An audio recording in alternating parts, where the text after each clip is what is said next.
Bom, Guilherme Boulos, bom dia. É um prazer falar com o senhor, mas começando logo com uma notícia triste como essa, que vem lá da Turquia, da Síria, do Líbano, com 2 terremotos gigantes mesmo na escala Richter. Eu acho ainda, eu não pesquisei, pesquisa aí, Agostinho. Eu acho que o maior terremoto, eu sei que foi no Chile, mas eu não sei se ele chegou a 9 pontos ou 9,5. Foi o maior terremoto registrado até hoje, nesse anel de fogo que passa pelo Chile. Bom, Guilherme, notícia triste essa, a gente não podia passar por cima dela, não? Bom dia. Bom dia, Datena, bom dia, Agostinho, bom dia a todo mundo que está nos acompanhando aqui na Rádio Bandeirantes. De fato, Datena, uma notícia para começar engasgado, né, a semana, com perdas de milhares de vidas. Eu, particularmente, também tenho uma relação com aquela região, minha família paterna é toda do Líbano. Aliás, uma região tão sofrida, né? Uma região sofrida pelos males geológicos, pelas tragédias naturais, pelas guerras, pelos massacres. É bastante triste. Eu acho que isso deve encadear na gente justamente a reflexão. Eu estava aqui fora do ar, mas ouvindo você falar do que, assim, as tragédias devem ensinar para o ser humano. Você sabe, eu estava lendo um dia, Datena, um livro do Pepe Mujica. Você sabe que foi presidente do Uruguai, que é uma figura extraordinária, é um político bem diferente pelos costumes dele, pelo modo de vida dele, pelas preocupações dele. E o Pepe Mujica, ele ficou 11 ou 12 anos preso numa solitária por uma ditadura militar no país dele, no Uruguai, né? Ele era contra a ditadura militar, foi preso, foi torturado, e aí ele conta essa história dizendo, olha, eu não seria quem eu sou hoje também, sem aquele sofrimento e sem aquela provação. Isso me ensinou a lidar com a vida, com os bens materiais, com o ser humano, a desenvolver sentimentos de empatia, de generosidade, de solidariedade, porque a tragédia mostra o nosso limite, a nossa finitude. Eu acho que a pandemia, de algum modo, também teve esse impacto de criar várias iniciativas solidárias e mostrando o limite do ser humano, que não adiantava você ser bilionário, trilionário, que você ia precisar de um aparelho, de um respirador igual qualquer outra pessoa. E eu acho que essas tragédias devem também deixar essa reflexão para a gente, de como a gente lida em comunidade, quais são os valores que a gente está cultivando, e esse valor de individualismo, de consumismo exacerbado, de querer ter tudo passando por cima dos outros, do cada um por si, qual é o sentido disso, né? Se a vida é tão frágil. O Mujica era tão bom, mas tão bom. Ele e a mulher são até hoje, né? Ele até hoje aí, de uma maneira, anda de fusquinha, acho que é o mesmo fusquinha, né? Ele era azul. Tão bom como o presidente azul bebê. Ele era tão bom como presidente que um dia eu estava na Argentina, que são países rivais, né? Uruguai e Argentina. Um motorista de táxi falou assim, o Mujica podia ser nosso presidente. Um argentino pedindo o presidente do Uruguai. Ele daria conta de tudo aqui na Argentina, iria corrigir corrupção e tal. Tão bom que o cara era. O meu maior sentimento negativo em jornalismo é que eu estava convidado para fazer um canal livre com o presidente Mujica e não fui. Não sei por que motivo, na época não fui, porque acho que passei mal, ou tive que ser internado, alguma coisa assim, não fui. Como perdi agora a entrevista com o presidente da Argentina, que eu não fui também, mas essa eu não fui porque eu estava cansado, eu já tinha entrevistado o presidente da Argentina no fatídico dia do 8 de janeiro, o dia do golpe. Mas a do Mujica eu sinto muito não ter ido mesmo, porque dizem que é uma pessoa extremamente gentil, generosa, bacana demais, e tem sentido, né, o que ele falou. A prisão renovou os valores da vida dele. Bom, mas como é que foi a primeira semana aí como deputado federal, exercendo um cargo público eleito pelo povo? O senhor sempre foi muito ativo politicamente, mas como é que foi o sentimento de exercer um cargo público eleito diretamente pelo povão, que você espera vote em você também para prefeito? Datena, primeiro a honra, né? A honra de chegar lá naquele Congresso Nacional, sem rabo preso, sem depender de favor de ninguém e tendo recebido mais de 1 milhão de votos do povo de São Paulo. Chegar lá com força, chegar lá com condição de apresentar aquilo que a gente acredita, de ser no Congresso a mesma pessoa e defender as mesmas ideias que eu defendi na rua nos últimos 20 anos, né, no movimento social, nos debates políticos. Isso é que é o essencial. Você sabe que aquele espaço é um espaço muito difícil politicamente, porque você tem gente boa, certamente, com muito boas intenções, com disposição de mudar o país para melhor, com compromisso popular, mas você tem muita gente que tem outros interesses, né? Você tem gente lá que está com interesse só de ter privilégio, está com interesse de enriquecer, está com interesse de conseguir algum negócio, está com interesse de defender o financiador de campanha dele. E aí, para você formar uma maioria, não é fácil. É lógico que eu vou ter que exercitar muito a capacidade de diálogo, e de diálogo inclusive com os diferentes, porque eu não sou daqueles, Datena, que conversa só com quem concorda comigo, senão a vida fica também muito, muito fácil, né? Se eu só converso, você fica na sua bolha conversando com quem concorda. Nós vamos ter que conversar com diferentes, porque nós vamos precisar de voto para aprovar um projeto. Vou te dar um exemplo. Antes mesmo de assumir, eu tinha feito uma reunião com o ministro Wellington Dias, e o primeiro projeto de lei que eu quero apresentar é o projeto para criar uma política pública de cozinhas solidárias. Eu acho que a prioridade do Brasil é combater a fome. Aliás, o povão votou no Lula por isso também. Nós estamos com 33 milhões de famintos. Nós temos um projeto que deu muito certo, mas claro, numa escala menor, porque dependeu de doação e tal, feito pelo Movimento Sem Teto, movimento social, que é a Cozinha Solidária, que identifica o lugar onde as pessoas mais precisam de comida, vai lá e distribui comida, compra da agricultura familiar, gera uma renda de um salário mínimo lá para as cozinheiras da comunidade, muitas vezes compra do comércio local também, ou seja, é uma iniciativa boa para todo mundo. Eu levei o Lula ano passado para almoçar numa cozinha nossa em Santo André, ele gostou da iniciativa, conversei com Wellington Dias, eu quero fazer uma lei para que vire política pública, para que o governo invista em cozinhas solidárias como forma emergencial de combate à fome agora. Vamos agora fazer um evento quinta-feira lá em Brasília, junto com o ministro, queremos fazer um negócio parceiro. Agora, eu preciso, Datena, de 258 votos no Congresso para aprovar. De 258 pode votos para aprovar isso. Quer limpar a garganta, pode tossir. Se quiser limpar a garganta, pode tossir. Essa é outra sequela de Brasília. A gente dá uma engasgada aí. Não, é outra sequela de Brasília, porque o ar-condicionado naquele plenário é uma coisa violenta. Eu sofro de uma sinusite crônica. E aí, ali perdão da palavra, estamos aqui ao vivo conversando com a população. Não, mas é isso mesmo. Mas, aí você chega uma cidade seca, quente pra caramba. Aí você chega naquele plenário, um ar-condicionado que parece o Polo Norte. Eu saí de lá estourado aqui da minha sinusite, fiquei tratando aqui em São Paulo.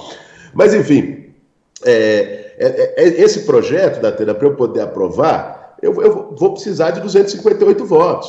Então nós vamos ter que construir um diálogo, uma costura lá dentro. Porque também não adianta ter um parlamento só para a gente ficar gritando. É lógico que eu vou fazer denúncia, nós vamos para cima, nós vamos brigar por quem está errado. Já no primeiro dia de mandato, como líder do PSOL, nós entramos com uma ação para caçar os deputados que impulsionaram a tentativa de golpe do 8 de janeiro. Né? Vamos para cima de quem for. Agora, nós precisamos também, o Congresso não é só uma forma de você ficar ali lá fazendo lacração, falando para si mesmo. Nós precisamos ter efetividade, senão vira igual o Bolsonaro, que ficou lá 30 anos e não aprovou nenhum projeto. Eu quero, o tempo que tiver lá, ajudar a aprovar projeto para melhorar a vida do povo. Bom, tá na cara que o Congresso está dividido e o Lula não tem maioria. Pela habilidade que ele tem, um cara 3 vezes presidente da República não pode ser taxado como um cara ingênuo que não tem habilidade. Ele está até fazendo virar a maioria o que é a minoria. E depende muito de vocês para isso, né? Mas até que ponto a sociedade aguenta, inclusive depois daquela terrível ação de golpistas no 8 de janeiro, que atrasou a vida do Brasil pra caramba, inclusive com um atrativo de investimento internacional, e a gente precisa muito. Um país instável, ninguém vem investir aqui.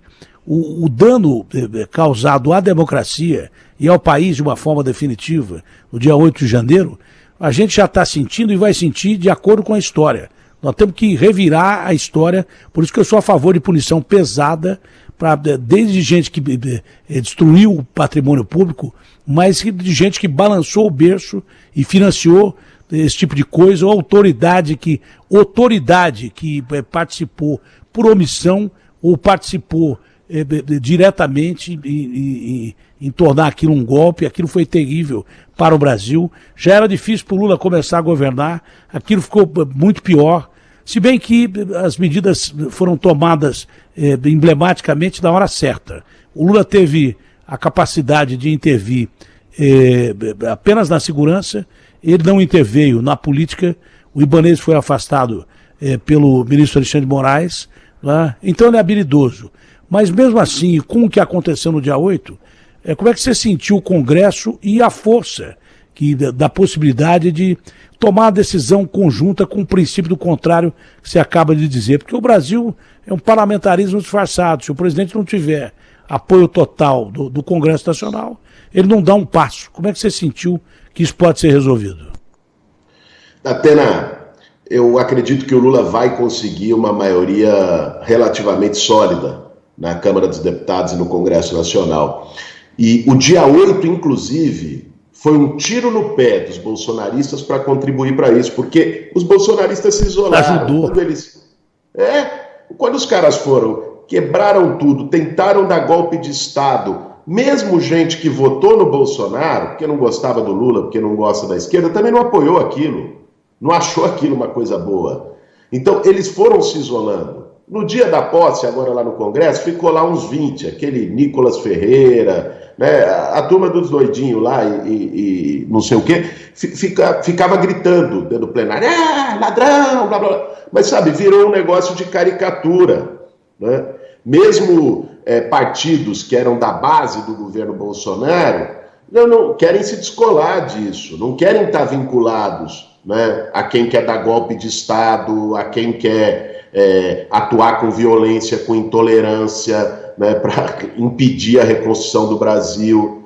Então, eu acho que mesmo o Lula não tendo uma maioria de partidos que ajudou a eleger ele com o programa político, ele vai conseguir uma maioria no plenário para aprovar os projetos de interesse do governo. É lógico, vai ter pontos, Datena, que ali vai esquentar. Vou te dar um exemplo. Reforma tributária, que é uma das prioridades que o governo quer mandar. Tem setores lá, do centrão e tal, da direita, que falam, não, a gente aprova uma reforma tributária se for só simplificação de imposto. Tudo bem, eu sou a favor de simplificação de imposto. É complexo mesmo, tem uns 20 impostos que você pode juntar, desde que isso não gere perda para estados e municípios, que é um ponto importante também, né? Você pode fazer a simplificação, tem o IVA, né, unificar os impostos sobre consumo, que é a proposta do Bernardo Api, tudo isso. Agora, o principal gargalo, o principal problema do sistema de impostos do Brasil não é só a complexidade, é a regressividade. É que quem tem menos paga mais. Quem paga imposto pra caramba nesse país é pobre, trabalhador e a classe média. E o bilionário não paga nada. O Lehman, que estava lá sonegando o negócio da Americanas, esse cara não paga R$1 de tributação sobre lucro e dividendo, não paga nada sobre a fortuna dele, ele paga 27,5% de imposto de renda, igual eu pago, igual você paga, igual um professor paga, igual um médico paga, sabe? Tá errado. Quem tem um jatinho, um iate, eu bato nisso há muito tempo, Datena, porque não é nem pelo tanto que vai arrecadar, é porque é uma questão moral, sabe? Quem tem um jatinho, um iate, um helicóptero, não paga R$1 de IPVA no Brasil, não paga imposto. Quem tem um carro velho paga IPVA. Então, nós vamos para cima. Quando chegar a reforma tributária no Congresso, eu, a bancada do PSOL, nós não vamos aceitar que seja só simplificação de imposto. Nós vamos querer mudar isso aí, porque isso, inclusive, está na contramão do mundo. O Brasil tem 50% da arrecadação sobre consumo. Tudo que a gente compra está pagando imposto. Nos Estados Unidos, isso é 20%. E a maior tributação é sobre altas rendas e patrimônios. Aqui é quase nada sobre altas rendas e patrimônios. Né? E isso aprofunda a desigualdade social no país. Então nós queremos diminuir imposto sobre consumo, inclusive aumentar a faixa de isenção do imposto de renda e compensar isso com o aumento de imposto de bilionário. Não é aumentar para a classe média já paga demais. O trabalhador, menos ainda, já paga demais também, tem que reduzir, tem que desonerar a cesta básica, por exemplo. Agora, o super rico tem que pagar. E aí quando a gente bater nisso lá no Congresso, você pode ter certeza que ali divide. Porque tem um monte de gente que não vai querer comprar essa briga junto com a gente, né? Aí não vai ser fácil ter maioria, mas nós vamos ter que travar essa batalha. Olha, eu já dei um exemplo aqui. Primeiro que você está certo, o caixa do mercado paga mais imposto que o dono do mercado, que os conglomerados donos do mercado. O caixa do mercado paga mais imposto do que quem manda no mercado, quem é dono, não é só de um mercado, não, de vários, né? Então o Caixa paga mais do que ele, você tem razão. Agora, quanto a essa questão do apoio no Congresso, né, é aquela história também. Nós vamos viver uma fase difícil, ainda com juros altos. A perspectiva é cair de 13,5% para 12,5%, que é um absurdo. Como é que você vai crescer desse jeito aí? Mas é a perspectiva para conter a inflação. Mas chegando nesse ponto, eu já dei um exemplo. Que adianta você matar o piloto se você está dentro do avião? Não adianta nada. Ou esses caras ajudam o Lula a governar, ou vão cair junto com o avião. Porque cai, não é o Lula, cai a classe política inteira. Vão começar a lembrar de coisas que jamais imaginariam que seriam lembradas. E isso é de todo mundo. Vai sobrar para todo mundo. Então é melhor deixar o piloto conduzir o avião para que a gente chegue a um aeroporto seguro. Senão a coisa vai realmente se complicar. Por exemplo, é capaz de você fazer uma oposição sadia. Você, por exemplo, é um dos caras mais leais que eu conheço, principalmente leal ao Lula. Tá? Mas o seu partido, o PSOL, chegou a escolher um candidato próprio que não o Arthur Lira para a presidência da Câmara. Você pode ter ideias diferentes do presidente sem deixar de ser leal ao país. Não é? Acho que é isso que você está querendo dizer. É isso, Datena. Sim, nós somos base do governo Lula. Eu vou apoiar todas as iniciativas do Lula para reconstruir o país. O pessoal vai estar na base do governo. Acho que o governo Lula dar certo é necessário não só para o Lula, é necessário para todos nós, é necessário para o Brasil. Então, assim, não consigo nem imaginar se a coisa piorar no país. Isso é ruim para todo mundo. Então, eu tenho muita confiança que o governo do Lula vai dar certo e vou trabalhar todo dia para ajudar nesse sentido. Agora, o nosso papel também é buscar fazer com que o programa que foi eleito na urna no dia 30 de outubro seja realizado. E um governo, ele sofre pressão de todo lado.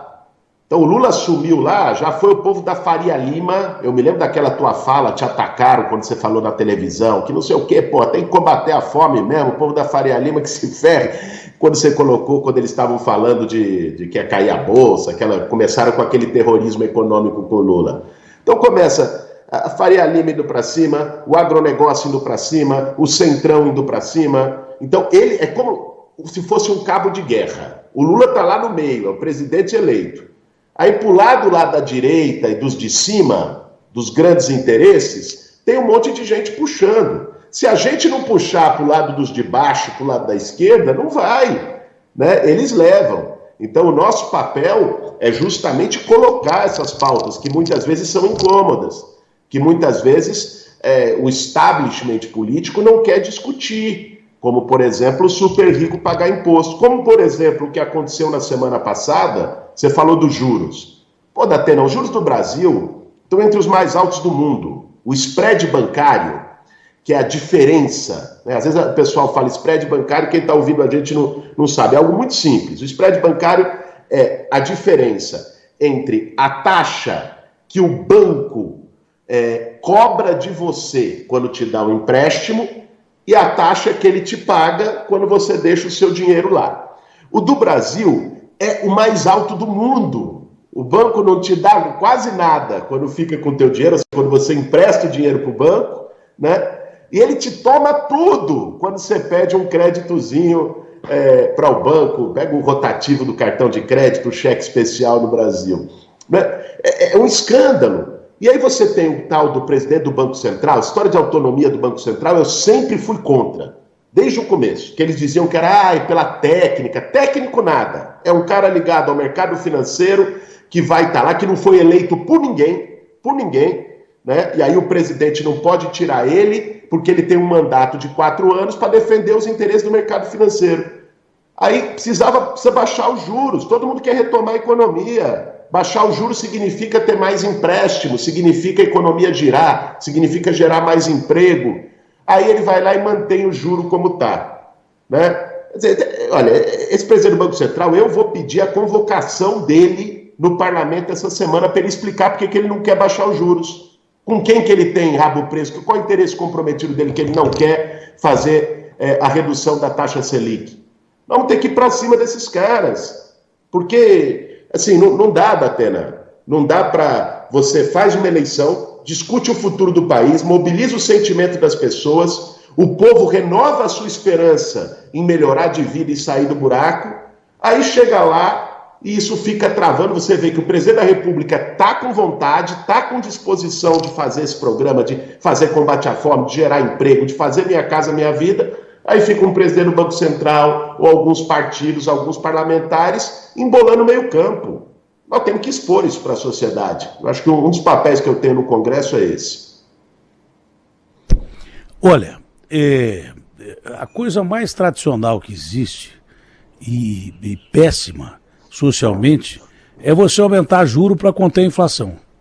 A primeira coisa que o cara faz é aumentar juro para conter a inflação. Isso é mesmo coisa de mercado financeiro, porque não tem nada de social aí. Se houvesse, não precisa ter regulação de preço e nem controle de preço. Se houvesse capacidade moral de quem vende, principalmente comida, quem vende remédio, coisas que as pessoas não vivem sem, se houvesse uma capacidade moral de quem vende coisas de necessidade, de necessidade, coisas essenciais mesmo. Comida o cara não vive sem, remédio o cara não vive sem. Se tivesse combustível, se tivesse consciência, e eu sou a favor da reestatização da Petrobras. Eu tornaria a Petrobras um estatal de novo, mas não tomando. Eu compraria, como para Faria Lima não encher o saco, eu compraria os títulos que estão em jogo na Bolsa e devolveria a Petrobras, que é uma empresa rentável.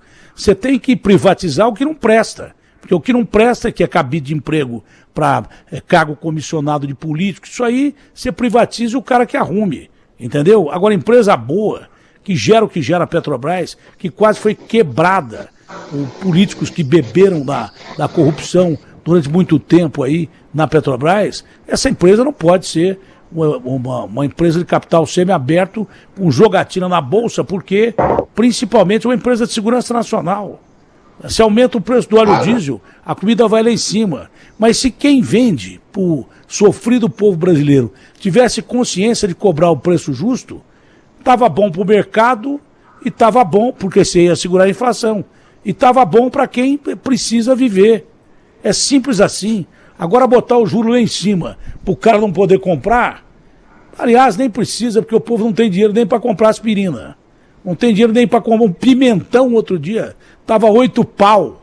Um pimentão, que eu, aliás, nem gosto, porque dá uma indigestão desgraçada. Mas mesmo que fosse o alimento mais digerível do mundo, como é que você pode pagar um pimentão 8 pau? Então tem que ter consciência. Quem vende tem que ter consciência. Eu não quero controle de preço, mas controle moral sobre preço do cara que vende, para quem precisa. Eu não sei se você concorda comigo ou não. Concordo 200%, Datena. Né? Primeiro, em relação à Petrobras, veja, a briga agora, e nós vamos bater nisso, tem que acabar com essa palhaçada do PPI, que é a paridade de preço internacional. Isso não tem razão de ser, Datena. Absurdo. A não ser que o Brasil fosse um país que você importa todo o petróleo. Vamos supor, o Brasil não produz petróleo, aí é lógico que você vai ter que usar o preço internacional, porque você está comprando pelo preço internacional, certo? Então você comprou por esse preço, ele é a sua referência. Agora, se o Brasil é quase autossuficiente, né? É lógico, tem que refinar a parte lá fora pelo desmonte que fizeram das nossas refinarias. Isso é um absurdo. Como é que você pode refinar lá fora? Como é que você pode refinar lá fora o petróleo que você consome aqui? A Petrobras não investe nada em 14 refinarias que estão quebradas por aí, não investiram um tostão em 14 refinarias. Por que a gente não faz mais refinaria? Por que a gente tem que pagar pelo petróleo que a gente consome aqui, refinar lá fora? Isso é um absurdo. Isso não tem lógica. Completo, Datena, completo. Então, assim, nós temos que acabar com esse PPI e isso já permite um barateamento dos derivados de petróleo. Em relação à comida, veja, que é um ponto básico, é agora o grande desafio, é o meu amigo Edgar Preto, que assumiu a presidência da Conab, é reestruturar a Conab. Eu bato nessa tecla há muito tempo, Datena. A Conab é a Companhia Nacional de Abastecimento. Pouca gente lembra dela, até porque ela ficou em terceiro plano nos últimos anos. Qual que sempre foi o papel da Conab, historicamente? A Conab, ela comprava alimento direto do produtor, fazia uma compra pública para formar o estoque regulador. Não é controle de preço, é você impedir que a especulação tire comida da mesa do povo brasileiro. É o seguinte, você tem o estoque regulador, então a Conab tinha armazéns no Brasil inteiro, vai lá, você tem feijão, você tem arroz, você tem trigo, ou seja, você tem todos os alimentos essenciais ali. Aí teve uma especulação no mercado de commodity, ou então teve um problema na safra e aumentou o preço do feijão. O que a Conab faz? Bota feijão no mercado e pela oferta e procura o preço baixa. A Conab sempre atua nisso para conter a inflação de alimento. O Bolsonaro mandou vender mais de 40 armazéns da Conab, desestruturou a Conab, e agora eu acho que o desafio que o Lula tem com o Edgar Preto, lá na Conab, o Paulo Teixeira, que está no Ministério do Desenvolvimento Agrário, onde a Conab está subordinada, é reequipar e reestruturar a Conab para que ela cumpra esse papel, né? Aí é você ver pelo social. Ah, isso tem um custo, vai ter que comprar alimento. Tem um custo. Né? Para que você combata a desigualdade, tem um custo. E nós temos que arcar com esse custo. Né? Ou o custo agora é só ficar dando dinheiro para pagar juro para a agiota internacional da dívida pública. Né? Nós temos que garantir que os impostos do povo brasileiro sejam bem arrecadados. Essa é a reforma tributária, que arrecade isso de forma mais justa e não extorquindo os pequenos, né? E sejam bem gastos, que é para combater a desigualdade social, é para investir, por exemplo, em refinaria da Petrobras, para que a gente tenha autonomia completa de refino aqui, e desde o poço até o posto de gasolina, é para poder garantir estoque e compra pública de alimento, né? Cozinhas solidárias. Acho que esse é o caminho, Datena. E não é só combustível, não, tem tanto derivado de petróleo que você podia ter fábrica aqui para manufaturar derivado de petróleo e dar emprego para caramba. A gente vive num Brasil colonialista. O governo passado importou não sei quantos milhões de toneladas de arroz, porque tinha quebra de safra. No sul, não colocou um grão de arroz sequer como estoque regulador, e o arroz continuou subindo. Então tem coisas absurdas. Como é absurdo mesmo, de repente, você pensar. É que o Lula, que é um cara que pensa no pobre, que governou para o pobre, vai governar com um cara que não tem nada a ver com o pobre. E é assim mesmo que tem que fazer. Infelizmente você tem que dar a mão pro capeta para poder governar. É o que acontece. O Lula já deu a mão pro Antônio Carlos Magalhães, já deu a mão pro Maluf, pelos interesses políticos que vinham na frente. Eleição do Haddad aqui, de repente interesses nacionais do cara que controlava o Congresso Nacional. Entendeu? Então, isso é bem incongruente você pensar que o governo vai conseguir realizar tudo que quer na parte social. Muita gente vai atrapalhar, como disse o Boulos aí. Você fazendo parte do governo e sabendo que tem esses entraves, mas fazendo parte oficialmente do governo, você consegue manter o relacionamento que você teve sempre com os movimentos sociais? Datena, isso para mim é uma questão de pele, é uma questão de princípio. Você sabe que eu fui para Brasília, tomei posse semana passada, voltei na quinta, porque as sessões lá são de terça a quinta, e passei esse final de semana, é lógico, vim dar um beijo na minha filhota, Sofia, que fez aniversário de 13 anos, comemorei com ela, mas passei sábado e domingo indo para assembleias do movimento social. Fui lá em Itaquera, ontem na Zona Leste, uma assembleia bonita, fui lá na Utinga, em Santo André, ontem também. Fui nessas regiões e eu fiz questão e conversei com a minha equipe, porque isso não é só uma forma de reenergizar, de estar com o nosso povo, é uma forma de você não esquecer jamais, porque Brasília tem um negócio meio sedutor, sabe? Você tá lá, e os jantares, a conversa, não sei o quê. Você não esquecer por que você está lá, quem que te colocou lá e a responsabilidade que você tem com essas pessoas. O Frei Beto, que é um cara que eu admiro muito pela história dele, pela trajetória dele, um ser humano maravilhoso, ele tem uma frase que é a seguinte: a nossa cabeça pensa onde o nosso pé pisa. Então, a gente não pode deixar de pisar onde o povo pisa, no bairro, na periferia, conversar com as pessoas, escutar as demandas das pessoas, por mais simples que sejam, por mais que às vezes você não tenha poder de atender aquela demanda, mas escutar, dialogar e tentar encaminhar para quem possa ter poder. Então, isso para mim é essencial. Eu conversei com a minha equipe, nós vamos criar uma coisa, que é até para marcar essa diferença. Não quero ser lá o politicão de Brasília, sabe? Engravatado lá. Nós vamos criar um negócio chamado Gabinete Popular. Então, de terça a quinta em Brasília, de sexta a segunda aqui em São Paulo, nas comunidades, escutando, recebendo proposta de projeto de lei, discutindo para onde vai as emendas, porque tem as emendas parlamentares, felizmente conseguiu acabar com a maior parte do orçamento secreto, aquela baixaria, mas tem as emendas parlamentares que nós temos que destinar para onde mais precisa, para os fundões, para a saúde, para a educação. Então, nós queremos fazer isso dialogando com as pessoas, não fechado dentro de uma sala com ar-condicionado, e é isso que eu vou fazer nesse gabinete popular. Faz bem, porque eu estava conversando com o Palumbo, também passou a primeira semana lá como deputado, e ele me mandou uma mensagem de uma pessoa de Minas Gerais, que nem vota aqui, de uma moça de Minas Gerais, e ela dizia exatamente a frase que você falou: não se esqueça de quem te colocou lá. Não é? Mesmo porque você tem intenção e já praticamente vai ser candidato mesmo a prefeito de São Paulo. Você não pode esquecer, mas não é por isso, é pela origem mesmo. Não é? Mesmo o cara que não tem interesse em cargo público aqui, que foi para lá, não pode pensar que está lá e esquecer daqui. Ou o cara que foi eleito por Minas Gerais, esquecer de Minas. Ou o cara que foi eleito pela Bahia, esquecer da Bahia. Pelo contrário, o sujeito tem mais ainda responsabilidade para com o Brasil, mas para com o seu estado que te levou para lá. Eu concordo plenamente com você. Bom, o Agostinho ficou tanto tempo de férias, não é porque ele quis, não, é porque colocaram. Tá? Colocaram, sei lá por que também, não quero nem saber. Mesmo porque eu não vou falar, porque senão vão me pegar no pé aqui. Agora, eu até esqueci que o Agostinho trabalhava comigo no programa, ele foi uns 80 dias sem trabalhar aqui. Mas não porque ele quis, porque botaram ele de férias.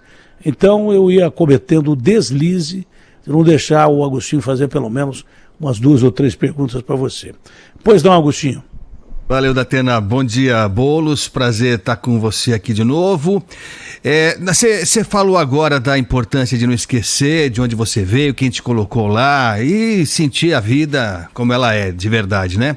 E você falou também sobre o Banco Central, essa autonomia do Banco Central, que para muitos é uma coisa maravilhosa, mas que na prática acho que vai representar algum problema. para o governo Lula. Mas eu queria falar das agências reguladoras, Boulos, porque o presidente Lula também já falou que ele não gosta do jeito que estão funcionando as agências reguladoras, algumas delas principalmente, e acho que o caso clássico, né, Datena, a ANEEL, né? Se a gente falar a palavra ANEEL aqui... É o mesmo que o Banco Central. Exatamente. É o mesmo que o Banco Central. Os caras que trabalham das agências reguladoras, a maioria gritando, plano de saúde, pô. A o plano de saúde, como é que tá? Também. Eram todos caras que vieram, você lembrou bem, todos caras que vieram de... O cara da ANEEL já veio de elétricas. O cara da agência de saúde veio de hospital, de plano de saúde. É a mesma coisa que o Banco Central. É isso. E começou uma grita também, né? Defendendo as agências reguladoras como se elas fossem algo que não se possa nem discutir, né? Como elas funcionam. Queria que você falasse um pouco sobre isso, porque eu acho que tem até uma emenda que já está na Câmara para tentar redefinir o formato e o funcionamento dessas agências, Boulos. Grande Agostinho, bom dia. Satisfação estar falando contigo aqui também. Olha, é raposa cuidando do galinheiro. Isso é agência reguladora hoje no Brasil. É assim que funciona. O Datena citou aí 2 exemplos, você citou o da ANEEL. Ou seja, pega a pessoa que sempre foi ligada às empresas de plano de saúde.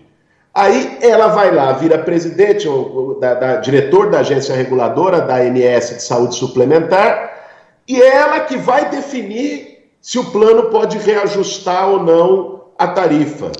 Se o plano é obrigado a pagar por um tratamento mais complexo ou não. É lógico que ela vai definir a favor do plano. Porque depois que ela sair da agência reguladora, ela vai voltar, inclusive, para o mercado onde ela sempre teve. O nome disso, Agostinho, é porta giratória. Né? Existem vários países do mundo que já fizeram leis para proibir a porta giratória. Que é você sair de um setor econômico e atuar no governo ligado a este mesmo setor econômico. Então, é o dono da empreiteira que vira ministro da infraestrutura, é o banqueiro que vira presidente do Banco Central, é o cara do plano de saúde que vira da agência reguladora, é o cara da elétrica, da Enel aqui em São Paulo, que é uma vergonha esse Enel, é uma vergonha o que esse Enel histórico do povo de São Paulo, né? Esse cara da Enel que aí vai lá e vira da ANEEL, da agência reguladora, e por aí vai. Então, nós temos que produzir uma lei para proibir porta giratória. A Espanha já tem isso, vários países do mundo já tem isso. Como é que você faz? Determinando uma quarentena. Você estava no setor privado nessa área, meu amigo, tem uma quarentena de 5 anos que você não pode ocupar cargo público nessa área. Ah, você ocupou um cargo público nessa área, numa agência reguladora, então tem mais uma quarentena de 5 anos depois que você saiu do cargo público para você não poder voltar para o setor privado. Então, tem medidas que você pode tomar. A Agência Nacional do Petróleo, eu me lembro a mesma coisa, era o cara da Shell, um cara que foi consultor da Shell. Aí ele vai defender o interesse da Petrobras ou ele vai defender a privatização da refinaria para a Shell? Ou seja, é uma esculhambação o que a gente vive em relação às agências reguladoras. E acho que temos que tocar nessa ferida aí e ir para cima, porque essa é uma forma de espoliação de recurso público, e vou dizer mais, é uma forma de corrupção, porque são setores privados se apropriando, né, do patrimônio público e muitas vezes extorquindo o cidadão, porque as agências reguladoras têm o poder de fazer regras e normas para gerir esses setores. Finge aí que eu estou fiscalizando e tudo bem. É mais ou menos isso. O interesse é só das próprias agências, não, de pessoas físicas, né, de grupos que elas representam. Devia ser o contrário. Para fiscalizar alguém, você não pode ser raposa, porque senão você come a galinha. A quarentena eu daria de 10 anos, daria de 5 não. 10 anos sem trabalhar em qualquer coisa que regulasse qualquer coisa que ele já esteve ligado. Bom, pode passar, Bárbara, se quiser passar daqui, pode passar. É minha neta que está aqui. Eu faço programa de casa e fica difícil para os meninos utilizarem os quartos aqui. Bom, Agostinho, mais uma pergunta e vamos liberar o Guilherme. Vamos. Não, eu queria que o Guilherme Boulos falasse de uma coisa, porque a gente sabe da realidade do país, o Brasil elegeu o presidente Lula para mudar, né? Tudo bem, foi uma votação apertadíssima, quase 50% a 50%, mas enfim, se escolheu pelo projeto apresentado pelo presidente Lula. Só que, Boulos, metade do país, talvez menos agora, né? Talvez menos, mas uma grande fatia da população ainda continua acreditando em coisas que são surpreendentes. Eu vou citar só o caso da comunidade Yanomami, aquela tragédia que a gente está assistindo, e me pareceu que não podia haver nada mais real, mais doloroso, mais cruel do que aquilo para que a ficha caísse para boa parte da população que ainda continua acreditando em fake news. Mas não, no caso dos Yanomami ainda tem gente que acha que é venezuelano, que é tudo imagem usada, enfim, para comprometer o ex-presidente. A pergunta não é fácil de responder, mas eu queria que você tentasse nos ajudar a entender como é que a gente coloca essa gente na realidade. Em que momento a gente vai conseguir ter uma situação um pouco mais equilibrada, das pessoas entendendo o que de fato aconteceu e o que de fato está acontecendo no Brasil? Boulos. Agostinho, o que eu acho que a gente pode fazer de forma efetiva, porque na cabeça das pessoas a gente não tem como entrar. Agora, o que a gente pode fazer de forma efetiva é poder atuar para evitar a disseminação massiva de fake news, porque é isso que acaba condicionando as pessoas a acreditarem nisso. Quer dizer, não surgiu de nada a ideia de dizer, não são os Yanomami, são venezuelanos que o comunismo do Maduro deixou com fome. Isso foi pensado por alguém, isso foi difundido por alguém de forma criminosa, com interesse de poder isentar o Bolsonaro pelo genocídio que ele cometeu lá com os Yanomamis, e isso foi difundido por redes estabelecidas de contato.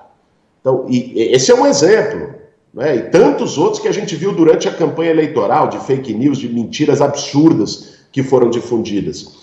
Então, o companheiro meu, deputado Orlando Silva, um cara que eu gosto muito, admiro muito o trabalho dele, daqui de São Paulo também, o Orlandão relatou um projeto de lei que era o PL das fake news. Esse PL ele relatou na legislatura passada, no ano passado, que era para você pegar e responsabilizar. Então, ou seja, o WhatsApp teria que identificar quem foi o primeiro a propagar determinada mensagem que viralizou. Então, teria que rastrear isso e disponibilizar para a justiça se isso for pedido.